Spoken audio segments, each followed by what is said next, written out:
Welcome back to my channel. Today I've made this delicious homemade cheeseburger with french fries. So if you want to learn how I made this, keep watching.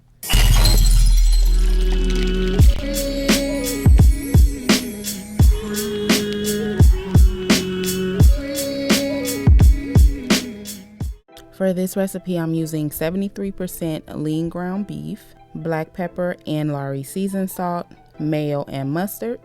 And for my toppings, I'm using lettuce, tomatoes, and onions, Munster cheese, and last but not least, some burger buns. So let's get started with the french fries. I have here 2 large russet potatoes, and these have been rinsed. You'll need a potato peeler and a bowl of water to soak the potatoes so that they don't oxidize and turn brown. So after you peel your potato, you want to snip the ends of the potatoes, just like you see here. And this is going to give your french fries a nice uniform look. Now cut a slice off the side of the potato to make a flat, stable base so that the potato won't roll around while you cut it.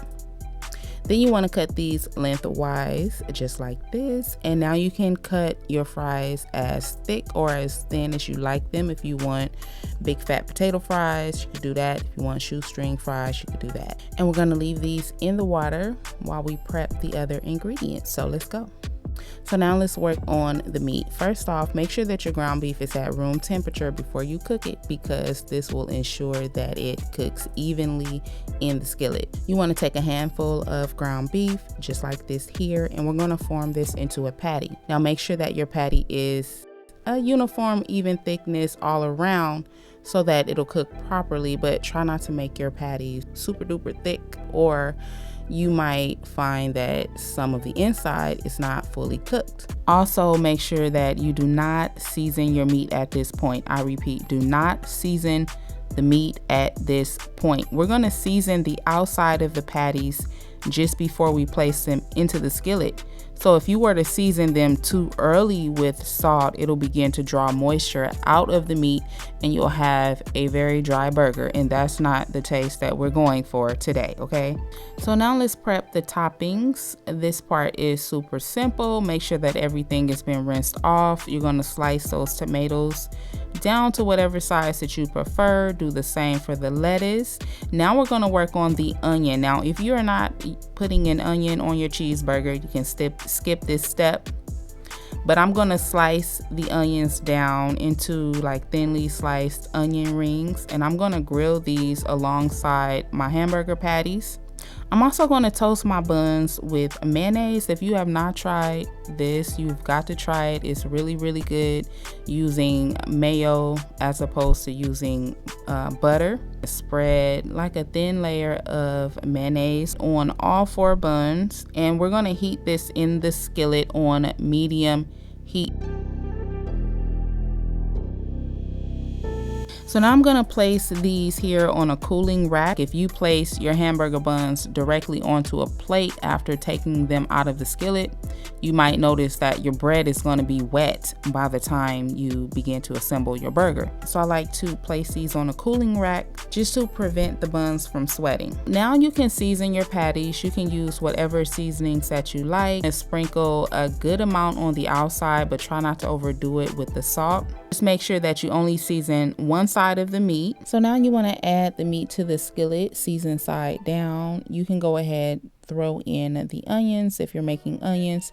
You don't have to season the meat right away like I just did. You can actually wait until it's time for you to flip the meat over. Add a little more oil if necessary. So when you add the meat to the skillet, make sure that you just give it time to cook on the first side before you flip it over. The total time that I cooked my hamburger patty was just under 7 minutes, and I flipped it no more than 2 times. Also, I sauteed the onions for about 6 minutes.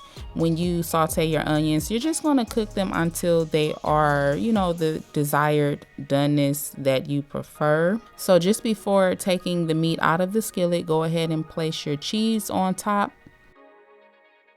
So let's go ahead and work these French fries. So as you can see, I'm placing these fries into my oil, which has been heated, and you're just going to let these cook until they are golden brown or to whatever doneness that you desire. take them out of the skillet, and then you want to let these drain on a paper towel. So now to assemble the burger, this is simple, easy peasy. Go ahead, spread some mayo, some mustard on your buns, place the meat on top, and you can really build the burger in whatever order that you prefer. There's no right or wrong way to do it. You just do it how you like it. And so, yeah, this is pretty much it, you guys. And if I missed anything, I'll be sure to leave it down below in my description box for you. As you can see, I've added a little more mayo on my burger because I like extra mayo. Also, use a good quality hamburger bun because my buns failed me and they were super flat. But use a really good bun so that you have a nice fluffy hamburger or cheeseburger. And so this is it. This is the finished result. I hope I've done an excellent job at showing you guys how to make a cheeseburger and some fries.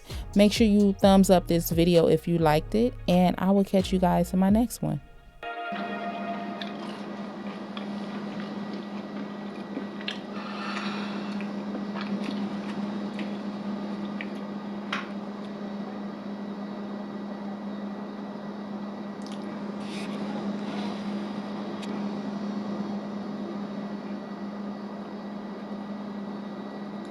Mm.